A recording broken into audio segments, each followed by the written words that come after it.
Pessoal, então é o seguinte, boa noite mais uma vez, começando aqui a gravação da nossa aula, tá? Hoje, o foco aqui da nossa aula vai ser a questão da Grécia, né? A gente vai falar de Grécia.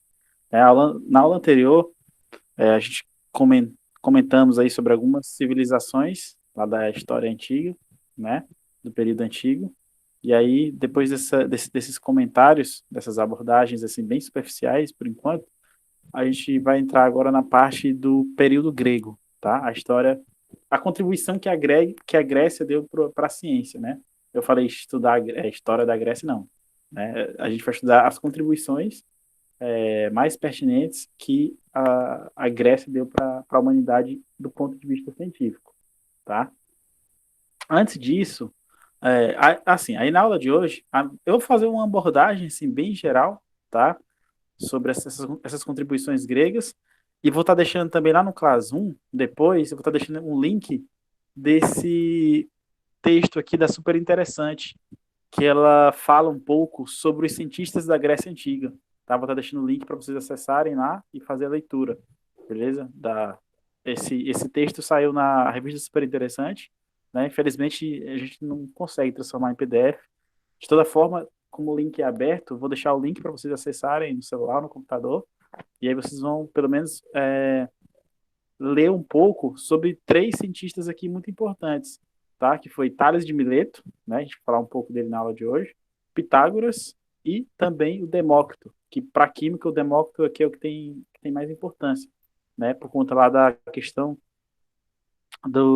das ideias atômicas, né? Que o Demócrito já tinha, juntamente com o Leucipo. Tá? Então vou deixar esse texto, tá? Falando desses três filósofos gregos aí para vocês estarem fazendo a leitura, beleza? E aí durante a aula de hoje a gente vai estar fazendo uma abordagem da Grécia. Em algum momento eu vou estar falando de alguns filósofos, mas esse texto aqui ele é complementar, que ele fala justamente das contribuições desses três aqui é, dentro do aspecto geral da filosofia, beleza? Então deixa eu abrir aqui o slide e para a gente começar, tá? Então, a nossa disciplina, né, mais uma vez, é a história das ciências.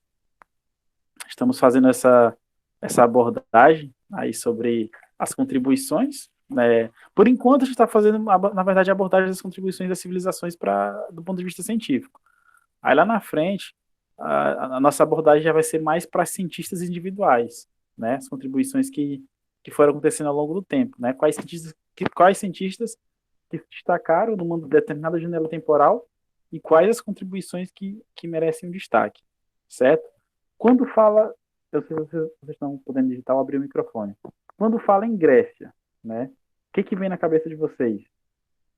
Me avisem aí.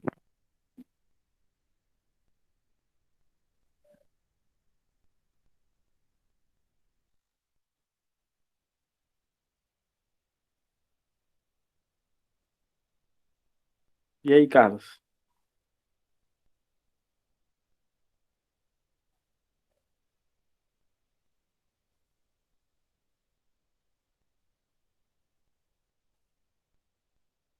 O professor vai ficar um silêncio, pode continuar. Mas por quê? Porque ninguém lembra ou porque ninguém quer falar? É assim, na minha cabeça, quando vem Grécia, vem deuses, vem filósofos. Quando fala em Grécia, é isso. E a Andressa, o que você acha? Isso aí que Graça falou também. Tem essa imagem aí dos gregos, Medusa, essa mitologia que tem através da Grécia. Beleza. Tá, exatamente essas coisas mesmo, né? Quando fala da Grécia, a gente costuma sempre associar com a questão dos deuses, né? A questão da mitologia, né? Pelo menos a cultura grega, né? As contribuições da cultura grega, eu não estou nem falando de ciência, falando nesse caso aqui até de cultura. Ela é muito difundida no nosso mundo aqui, no Ocidente, né? Toda essa cultura. E ela influenciou bastante, né? E ainda hoje influencia. Inclusive, em alguns lugares do Brasil, a gente tem algumas estruturas alguns monumentos que eles são de origem grega. Ó, por exemplo, aqui no Piauí, em Teresina, o palácio onde fica o governo do estado, ele é um palácio que ele é construído com arquitetura grega, né? Com as torres, toda a arquitetura grega que tinha na época. Então, eles influenciaram bastante, não só na cultura, como na parte da engenharia e arquitetura, é, aqui no mundo, no Ocidente, tá? Então, eu estou falando só de um exemplo específico, né? Aqui no Brasil, mas todo o Ocidente tem contribuições da cultura e da arquitetura grega, de modo geral, tá? E aí, no nosso caso aqui, na nossa disciplina, a gente está interessado especificamente na parte das ciências, tá? Então a gente vai tratar aqui da questão das ciências na Grécia Antiga, tá? E entender mais ou menos o porquê que a ciência teve bastante destaque na Grécia Antiga e, e também as contribuições dos principais filósofos da época para essa questão do conhecimento, tá? Como ciência, beleza?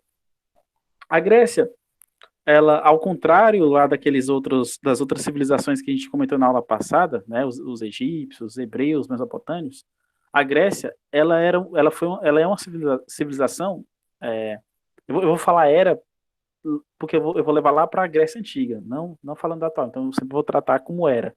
Então a Grécia, ela era diferente das civilizações anteriores, porque ela teve todo o seu desenvolvimento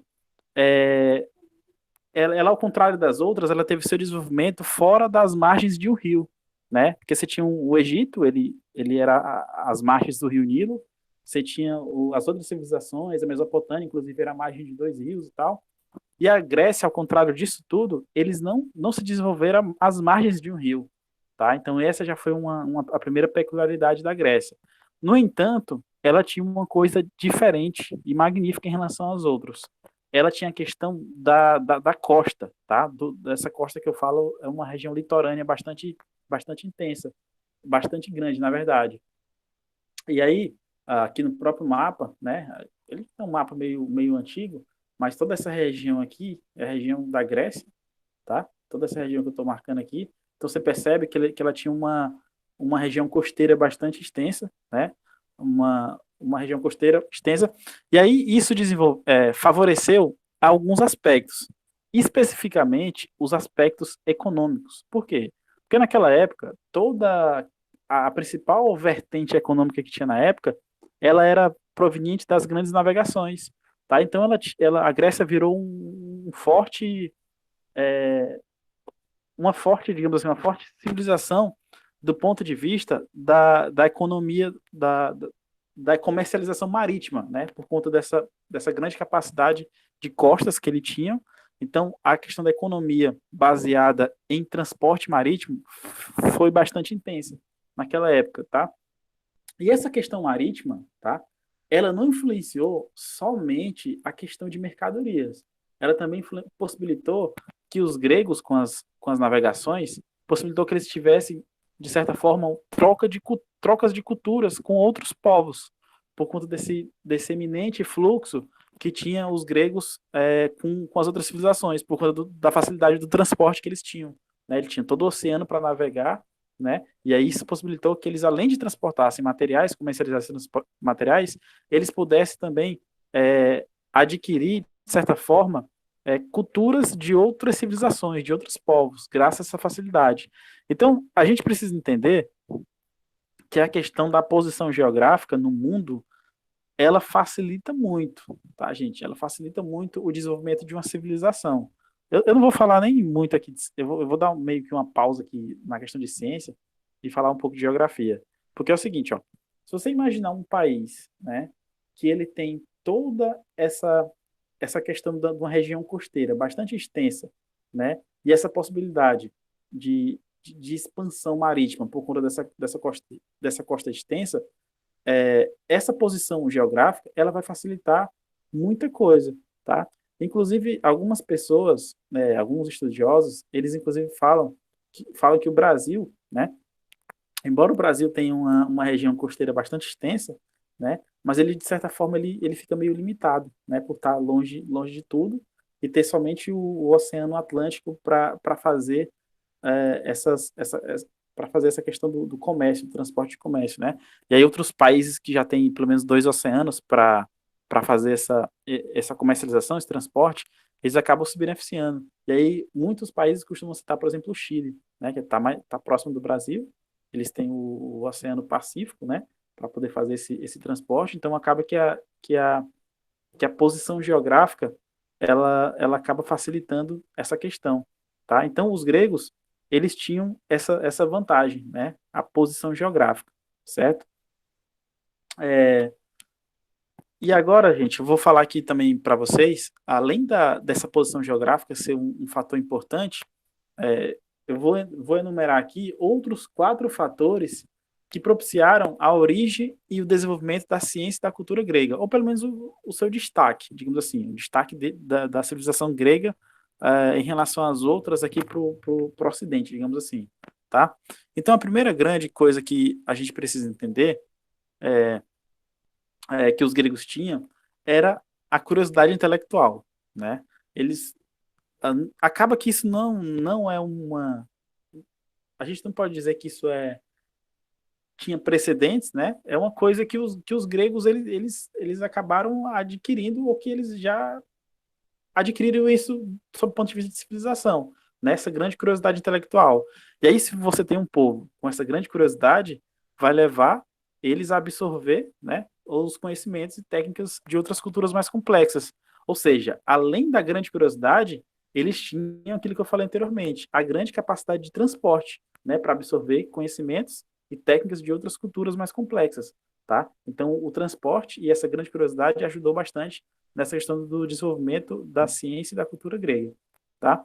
Outro fator importante também, naquela época, era a questão deixa eu pegar o ponteiro, era a questão da ausência de uma organização administrativa religiosa.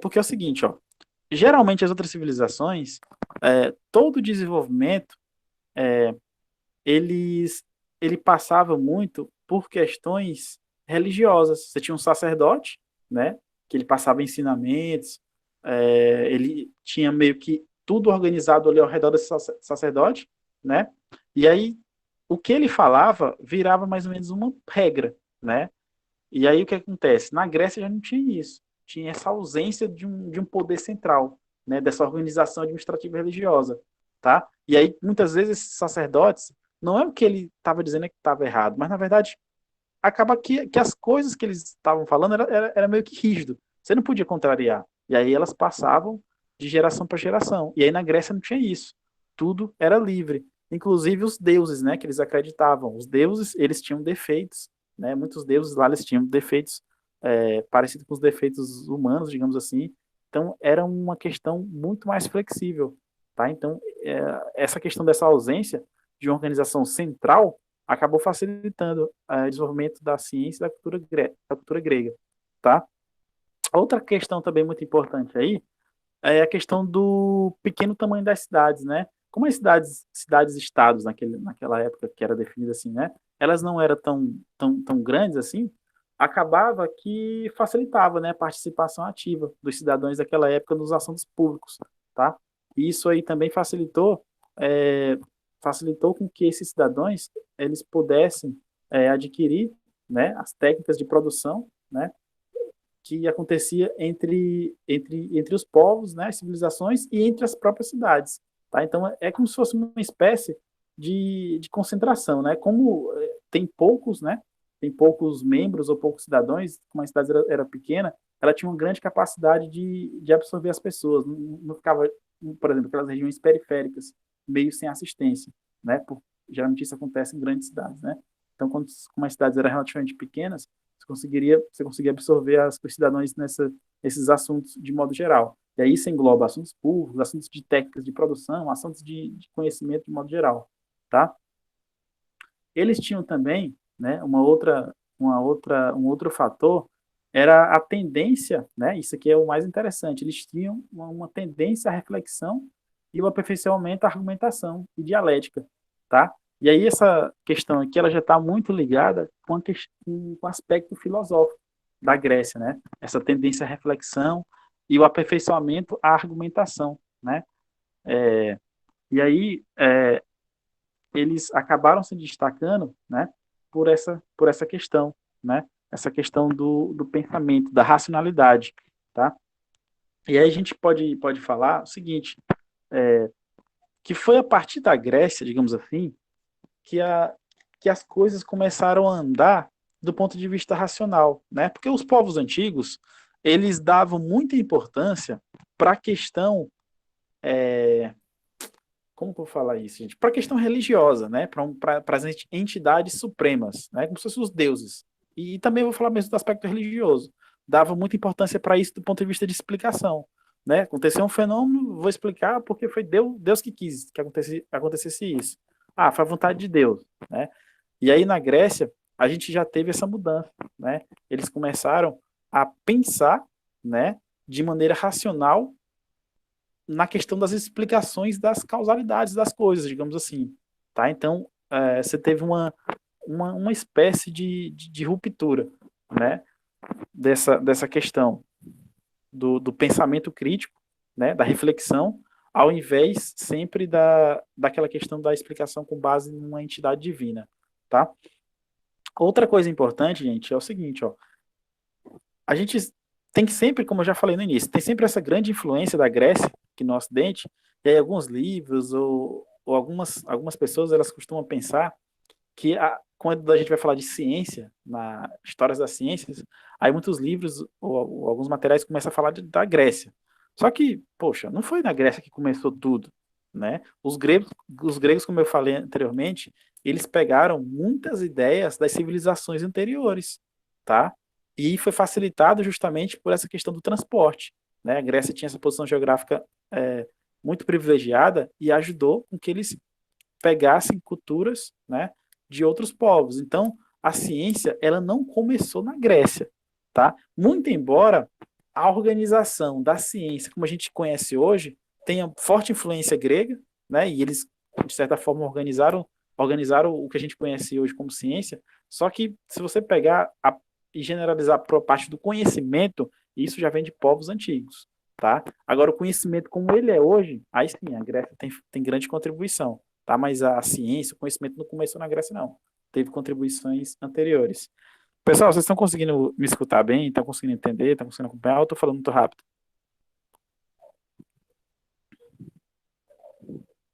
Dá para entender, professor. Alguém quer tirar alguma dúvida, fazer algum comentário, falar alguma coisa? Digam aí. Participem.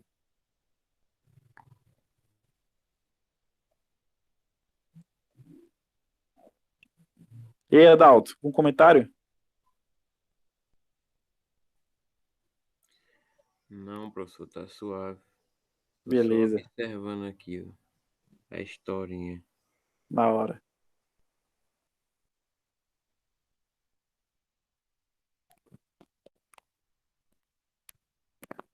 Beleza, então agora que falamos aí dessa parte introdutória, nós podemos dar prosseguimento em relação ao surgimento do pensamento científico, tá? Então aqui é justamente esse tópico que eu estava falando anteriormente, né? Sobre a questão do conhecimento, né? Que ele já vinha lá dos povos anteriores, né? Lá dos egípcios, hebreus, mesopotâmios, fenícios, né? Então eles já tinham conhecimento e domínio sobre algumas técnicas, né? Que a gente tinha visto na aula passada, tá? Só que qual foi a grande sacada da Grécia ou qual foi a grande contribuição da Grécia para a gente? Foi a questão do pensamento científico ter emergido, ou seja, ele emergiu na Grécia Antiga. Tá? Ou seja, foi quando a gente teve a questão do surgimento mesmo do pensamento científico, tá? Especialmente a partir da filosofia. E aí a grande diferença que eu acabei de... Na verdade, esse tópico aqui, ele vai justamente de acordo com o que eu estava falando anteriormente. Né? Eles pegaram a filosofia, ou seja, o modo de pensar, e começaram a trazer isso como uma forma de refletir mesmo e colocar-se no mundo, tá? Sobre todos os aspectos. Ou seja, eles começaram a trazer reflexões e explicações para os fenômenos, não mais com base nas entidades divinas, né? E sim com o próprio pensamento, reflexão, pensamento crítico, tá? Então, isso é muito interessante. Outra coisa engraçada também é que eles como eles não tinham muito essa questão divina, então as explicações, eles não eram muito apegados àquelas questões de livros sagrados, né? Isso ficou lá para as civilizações antigas. Então os gregos, eles não acompanhavam a questão de livros sagrados. No entanto, todas as contribuições que eles tinham, que eles conseguiram com a filosofia, com o pensamento crítico, eles conseguiram documentar, tá? Então a gente pode dizer que a história, de certa forma, ela teve grande contribuição, a Grécia contribuiu bastante para a história, porque eles começaram a documentar os fatos que eles estavam descobrindo, tá? Isso aí foi muito interessante, muito importante para a época, tá?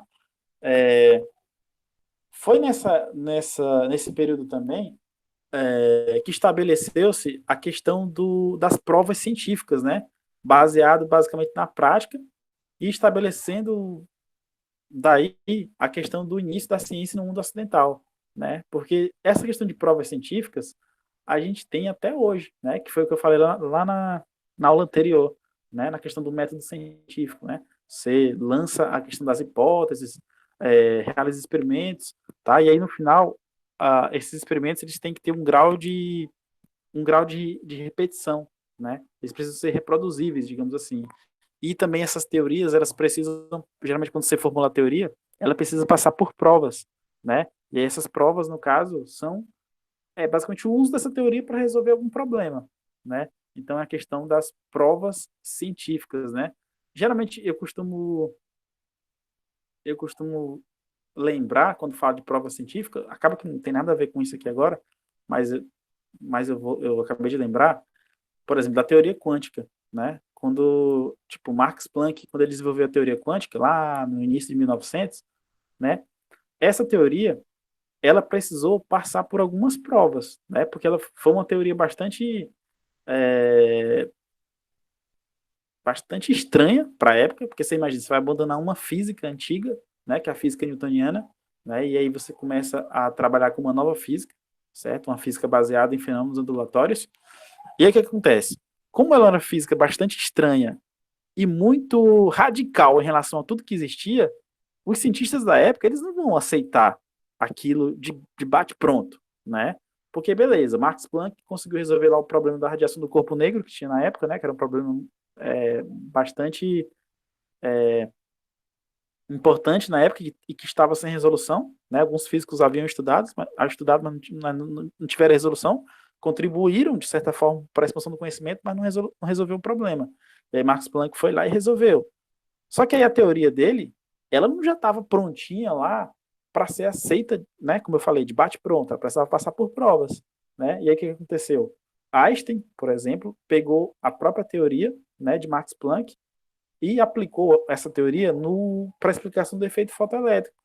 E aí a explicação do efeito fotoelétrico começou a fazer todo sentido com base nas explicações, com base na teoria quântica. Então o que aconteceu? A teoria quântica passou por uma prova, que foi o quê? Explicar o efeito fotoelétrico, e ela foi capaz de explicar, né? Então toda essa questão que eu estou falando aqui para vocês, do sistema científico passar por prova, isso veio lá da Grécia Antiga, tá? Essa contribuição. Então acaba que, se a gente for pensar de um modo assim, bem geral, todo o alicerce do que a gente conhece hoje como ciência, ele vem realmente lá da Grécia, né? Embora o conhecimento científico ele era anterior, né? Mas o pensamento científico a gente pode dizer que ele emergiu realmente na Grécia, tá? Estão conseguindo entender, pessoal? Tá tranquilo até agora? Tá tranquilo. Professor, inclusive, essa questão aí das provas científicas, né? Que é o método científico. Tem Isso. alguns livros, como por exemplo, História da Ciência para quem tem pressa, que é um bem básico, que ele fala que surgiu ali com Newton, né? Ele meio que criou alguns pontos que ele meio que elucidou, né? Que eu posso dizer, criou um alicerce mais robusto nesse ponto dos métodos científicos. Alguns livros dizem que foi ele que fez isso, né? Não ele que criou, mas ele que Sim, meio que, sim, que fez o alicerce, que a partir dele os outros começaram a utilizar esse método. verdade. Isso pelo menos verdade que eu digo assim, os relatos são esses mesmos, assim, né? Dessa grande contribuição do Newton para isso. né? Porque, na verdade, se você pegar um método Foi. científico, Eu é, até, eu até, pode é, falar. eu até peguei, fui pesquisar, né, para ver se era ele que detinha esse, como é que eu posso dizer, esse feito, né, Hum. dos métodos científicos, mas não, assim, tem site que mostra que ele elucidou, outros que ele contribuiu, mas o que é importante entender foi que ele foi um dos que favoreceram a perpetuação desse método aí até hoje. O pessoal Sim, utiliza. sim. Eu acho que, pelo menos, se a gente for pensar assim, do ponto de vista crítico, eu acho que a melhor palavra que serve para definir é que ele contribuiu, né? Porque a gente sabe que toda a questão da ciência ela é uma contribuição, né? De várias figuras aí na sua época, né? Então ele foi um cara que contribuiu bastante para essa questão do método científico.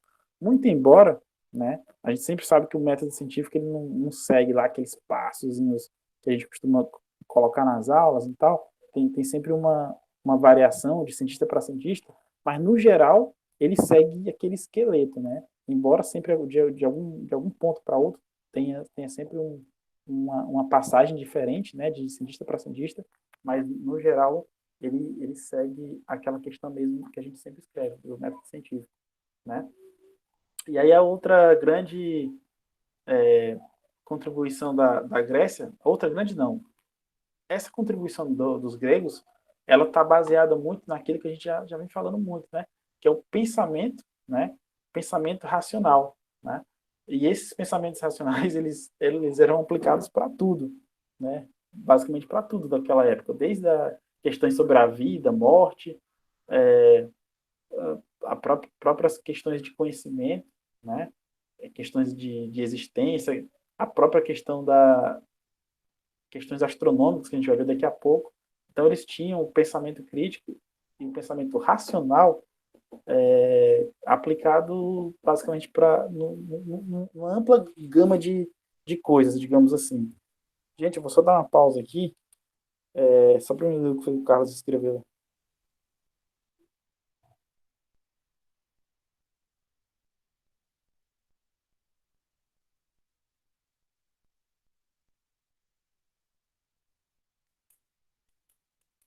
Ah, o Carlos está falando aqui. Foi feita uma pesquisa recentemente em alguns países perguntando se aos seus habitantes se eles achavam sua cultura superior a de outros países. Aí para 90% dos gregos, essa cultura é superior sim, e a de outros países, né?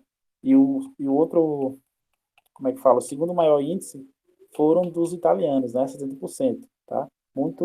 Contribuição muito grande aí dos italianos deve ser por conta lá do Império Romano, né? É interessante, cara. Interessante esse dado, né? Pelo menos ele acaba sendo interessante porque eles trazem, né, a, pelo menos a magnitude, ou pelo menos o aspecto da importância da civilização, né, e como os próprios habitantes eles conseguem entender isso no mundo. Muito embora essa pesquisa ela não vá ser uma verdade, né, ela não vai dizer, beleza, são os gregos que mais contribuíram, ou foram os italianos em segundo, muito embora não seja isso, porque ela acaba sendo uma pesquisa bem subjetiva, né? Para, na verdade, a gente teria que ter um trabalho, né, uma pesquisa bem mais elaborada para determinar isso, tipo assim, vendo quais civilizações contribuíram bastante, né, para a questão cultural, e aí teria que levar em consideração também os aspectos científicos, né, teria que fazer um tipo desse estudo. Porque se você for perguntar para os habitantes, acaba que vira uma coisa subjetiva, né? Mas pelo menos dá para perceber que os gregos eles têm, eu ia dizer autoestima, não, acaba que não é nem autoestima, mas dá para ver que eles têm uma certa um saudosismo, né? Saudosismo das grandes contribuições que eles forneceram para o Ocidente, né? Então acaba que é interessante essa pesquisa sobre esse ponto de vista. Muito interessante essa informação aí, Carlos.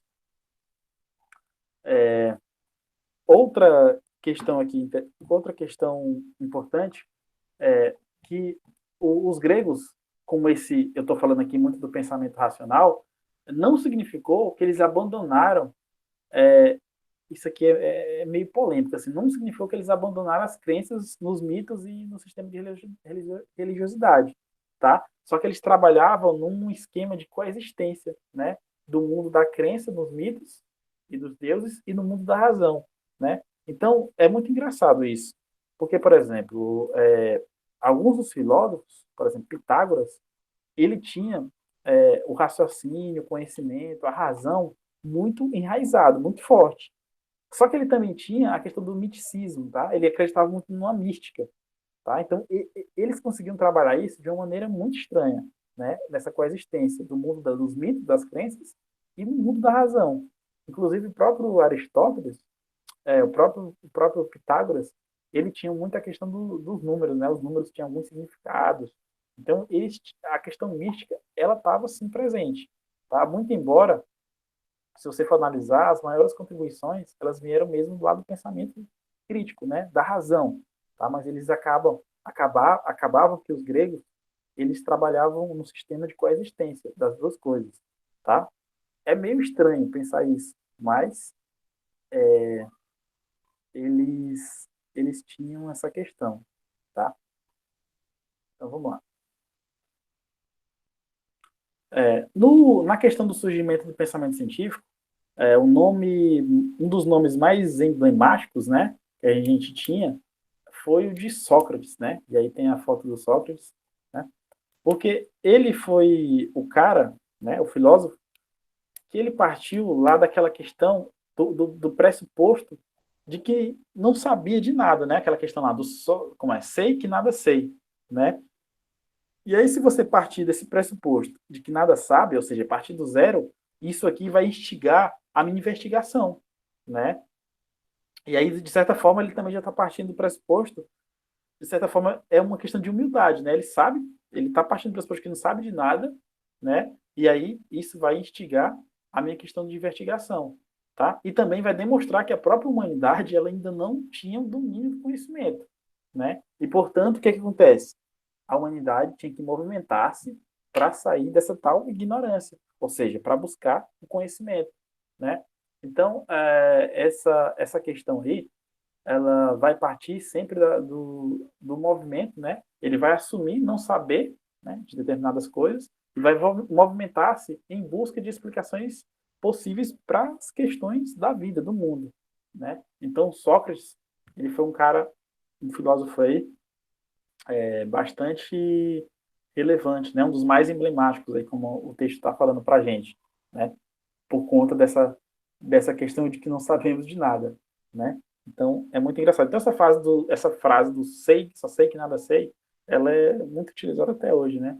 Até hoje as pessoas costumam utilizar muito já virou, na verdade, um jargão, né? E aí isso é atribuído ao Sócrates, tá? Então, a gente tem, no geral aqui, nessa minha fala inicial, a gente tem aqui o surgimento do pensamento científico, tá? Atribuído à própria Grécia Antiga, certo? E aí, dando continuidade aqui às nossas abordagens, acaba a gente chegando no ponto em que iremos tratar, a gente vai começar a parar de falar de pensamento crítico ou parar de falar na razão, desse tipo de coisa, para começar a falar de fato da filosofia, né? E aí tratar a filosofia como a base de todas as ciências, né? Ou seja, o pensamento filosófico, né? Como a base de todas as ciências, né? Então ele fala que no período clássico da Grécia Antiga, né? A Grécia se você for estudar a história da Grécia de maneira específica, ela tem uma divisão por períodos, né? E aí tem toda essa divisão, muitas vezes ela é didática, né?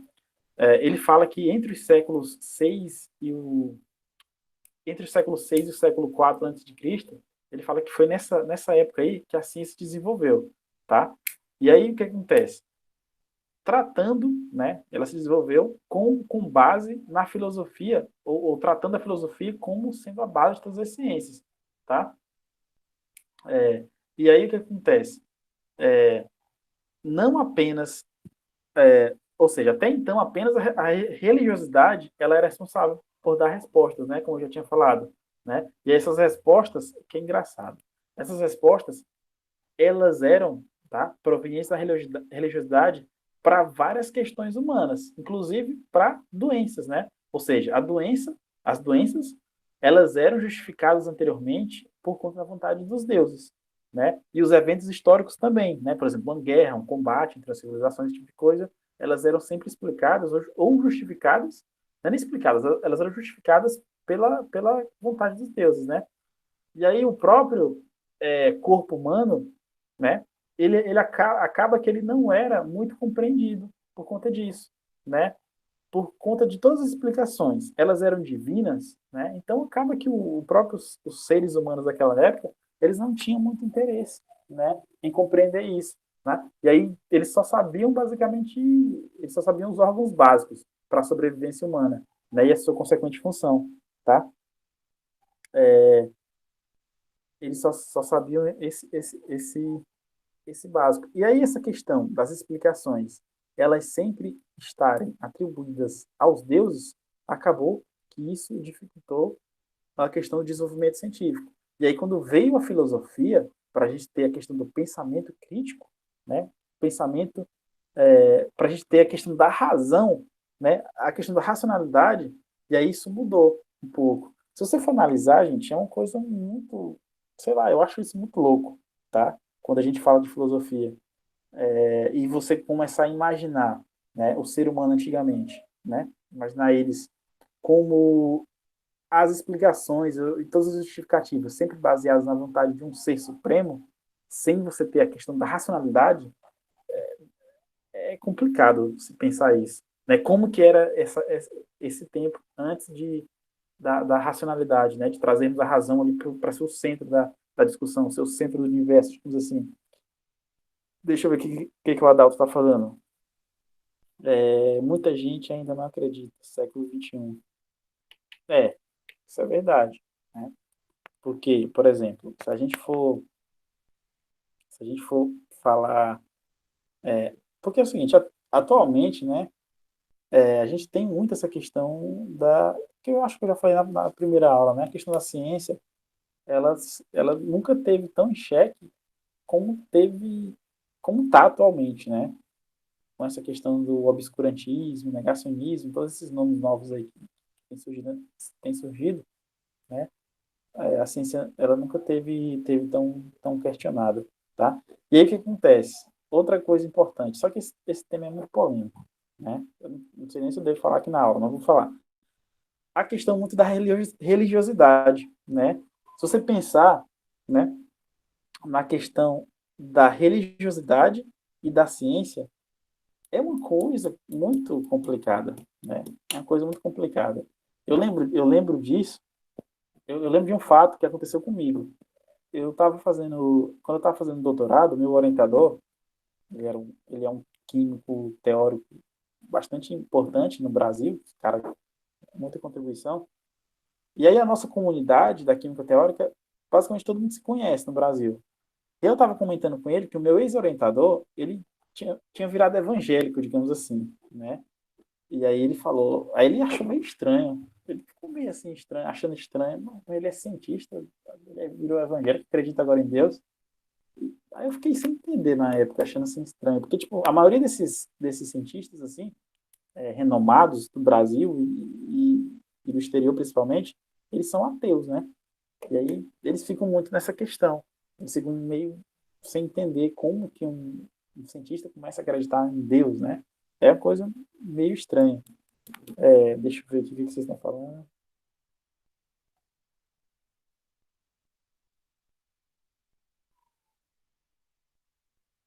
E aí acaba que isso é um tema muito polêmico. Aí, ó, eu vou contar uma história para vocês.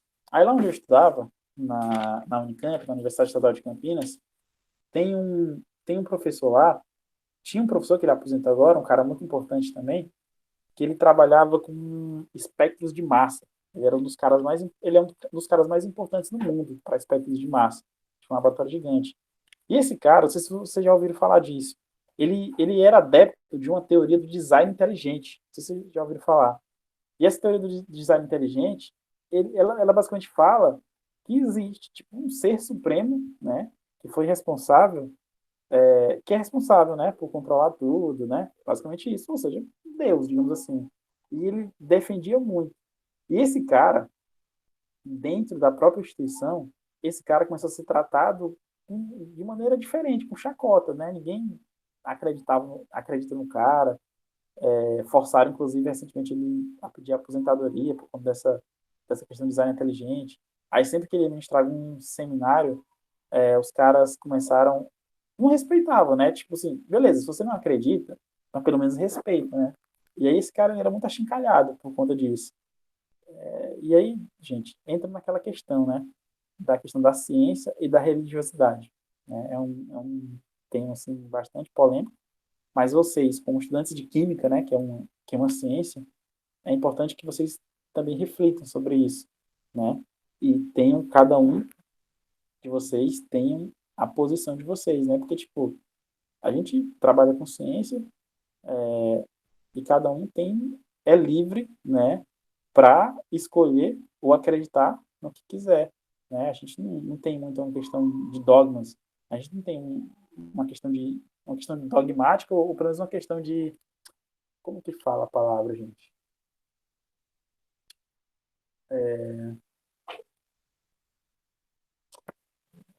Cara, me falta uma palavra aqui que eu queria falar para vocês. É tipo aquela ideia que os jesuítas faziam com os índios. Como é que fala, hein? Vocês lembram? Como é para você repetir aí? É porque é o seguinte, eu estou falando que a gente como estudantes de ciência, né? A gente precisa ter esse pensamento crítico, né? Entre religiosidade e ciência, né? Entre religião e ciência. Nós que somos estudantes de ciência.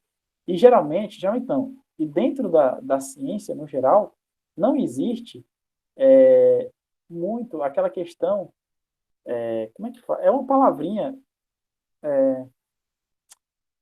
faltou a palavra, gente. Na verdade, a gente tem sempre o livre-arbítrio, né, para acreditar no que quiser, né, e também continuar trabalhando com ciência, né, sendo cientista e acreditar no que quiser. Você tem a liberdade de não acreditar em Deus, de ser ateu, você tem a liberdade de acreditar em qualquer Deus que seja e continuar trabalhando com ciência, né. Então, o que eu quero deixar claro, assim, que uma coisa não elimina a outra, né. A gente pode muito bem seguir o mesmo esquema que os gregos faziam. Eles tinham lá as crenças, religiosidades e tinham um pensamento racional, filosófico, que foi a base da ciência, né? Então, uma coisa não anula a outra. Vai falar assim, ó, aquele cara dele, ele é cientista, então automaticamente ele já não acredita em Deus, né? Então, é interessante, é importante ficar claro que isso não é regra, né? Não existe essa regra. A gente trabalhar com ciência e automaticamente você já não acredita em Deus.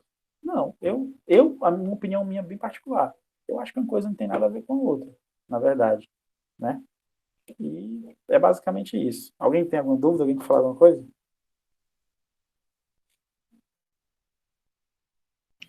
Tranquilo.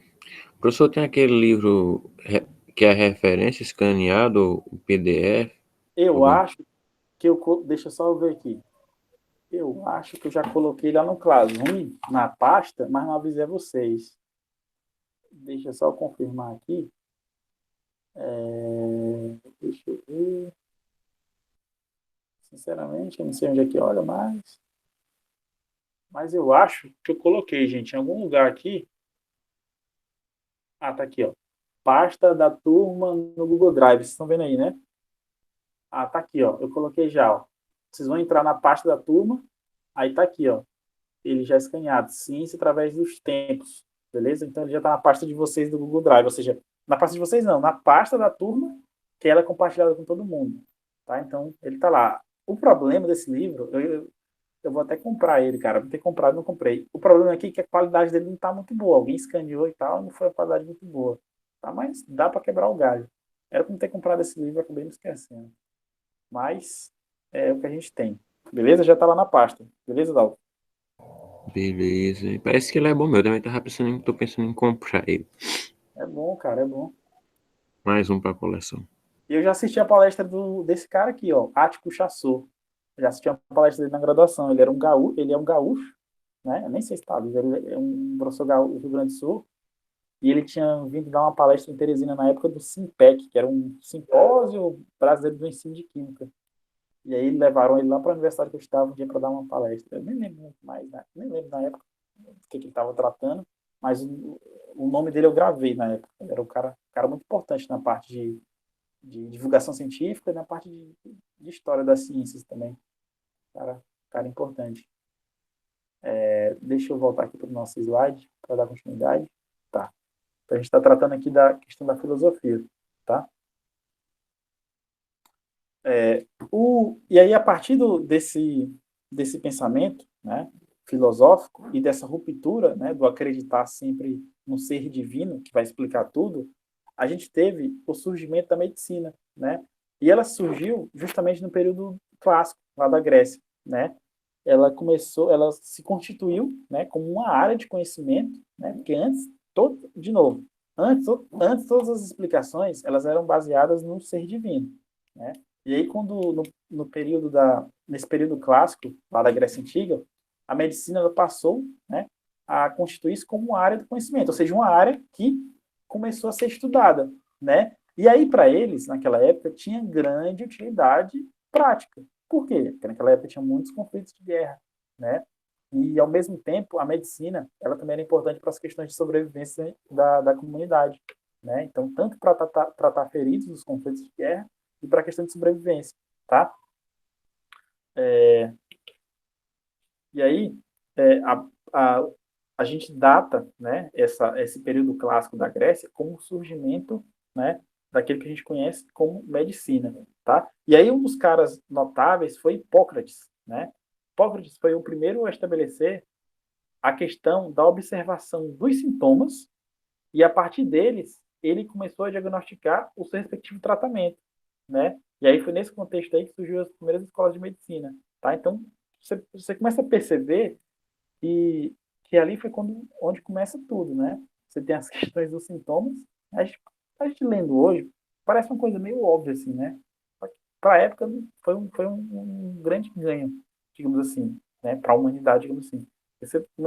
Ele começou, né, a observar sintomas, né? E a partir deles, ele começou a detectar o que era, né? E ao mesmo tempo já fazer o respectivo diagnóstico, né? Aliás, fazer o respectivo tratamento, né? Um diagnóstico e um possível respectivo tratamento, né? Ele te chama de possível porque naquela época ele não tinha toda a comprovação. A medicina como ciência, como área de conhecimento, ainda estava engatinhando, estava começando, né? Então, tal que foi nessa época aí que surgiram as primeiras escolas de medicina, tá? Do ponto de vista da astronomia, né? Outra área que também se desenvolveu muito, é, que desenvolveu muito na época, foi a astronomia, né? Principalmente pelas questões das observações do mundo natural, né? Eles observavam muito a questão da Lua, do Sol, né? O movimento do Sol, os fenômenos naturais. Então, essa questão astronômica, né? Astronomia, na época movimentou e fascinou muito os gregos, né? Eles estavam muito preocupados com essas questões com as explicações para tudo que envolvesse a vida humana. Tá? E uma dessas explicações era a questão da astronomia, né? Principalmente onde que que eles estavam naquela época perante o mundo, né? Entender a questão dos movimentos, do Sol, da Lua, né? E eles na época fizeram, inclusive essa figura que está sendo mostrada aqui, são uns registros da época dos cálculos que eles faziam, né? Da distância do Sol para a Lua, né? Ou do Sol para a Terra.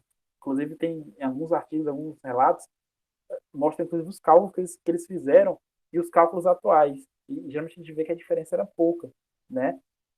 Eles também contavam quantos dias tinham uma volta do Sol, né? A questão de quantos dias tem um ano, por exemplo. E aí os livros também tratam isso, mostram o valor exato que a gente tem hoje, né? E o valor que eles tinham na época, né? Levando em consideração as horas também. Você percebe que o valor que eles tinham na época, os valores que a gente tem hoje, exato, né? Do conhecimento que a gente tem hoje, a diferença é muito pequena. Então, os gregos, pelo menos quando eles não acertavam, eles iam no rumo, digamos assim, né?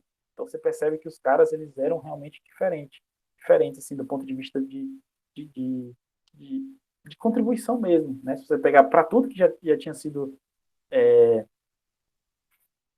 para tudo que já tinha se desenvolvido do ponto de vista de conhecimento, e os gregos em si. Você percebe que eles tinham uma coisa diferente, e essa coisa é muitas vezes atribuída a essa questão do pensamento racional.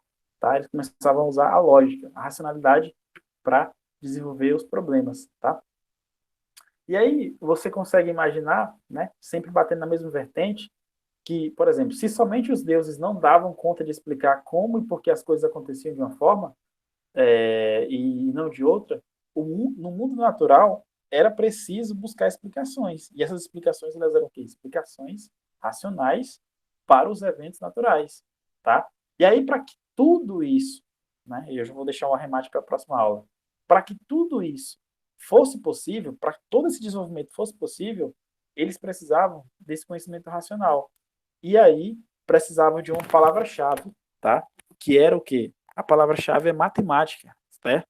Tá? Eles precisavam do domínio da matemática, tá? E esse domínio da matemática foi fundamental, tá? E aí quando eu falo do domínio da matemática, eles trouxeram os gregos, eles pegaram muitas contribuições dos povos antigos da questão matemática, tá? Então eles pegaram muita contribuições e a partir daí eles formularam todo o embasamento matemático para suas áreas de conhecimento, né? Para astronomia especificamente, tá? E aí ou seja, eles pegaram muita bagagem lá de trás, tá? Usaram para algumas coisas específicas e aí pegaram essa bagagem e expandiram, né? Eles inventaram muita coisa de matemática também, tá? Mas sempre lembrando que eles pegaram muita coisa das civilizações anteriores, tá, gente? Alguém quer falar mais alguma coisa, alguma dúvida? Falem.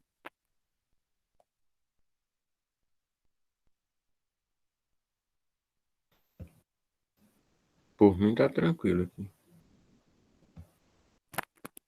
Beleza, gente. Então é o seguinte, então eu vou encerrar aqui a nossa aula de hoje. Vou estar passando para vocês novamente esses slides aqui, para vocês estarem dando uma olhada.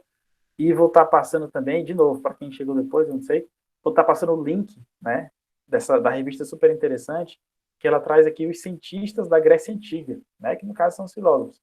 Ele traz um textozinho bem bacana, né, e aí falando de três principais cientistas, filósofos aqui da época, né, que é o Tales de Mileto, que eu tinha falado, tá? Então vou deixar esse link para vocês estarem fazendo uma leitura, beleza? Para complementar aí as nossas discussões sobre a Grécia, tá?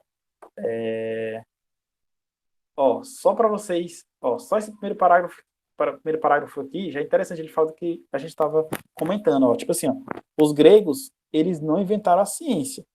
Então, por exemplo, as pirâmides egípcias, por exemplo, foram erguidas graças ao talento de engenheiros e matemáticos habilidosos, né, 2000 anos antes da civilização grega. Tá? Então, isso aqui já mostra que os gregos eles não inventaram, muito embora contribuíram muito para aquilo que a gente conhece como ciência. Tá? Então, vou deixar o link dessa reportagem aqui da Super Interessante para vocês estarem fazendo a leitura aí, beleza, gente? Então, levantei a mão sem querer. Então,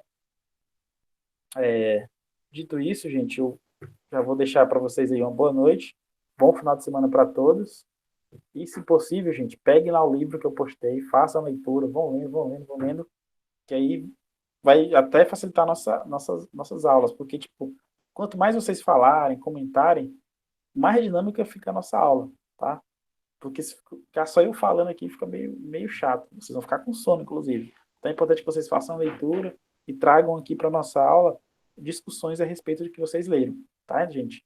Então, forte abraço para todos aí, uma boa noite e até a próxima, gente.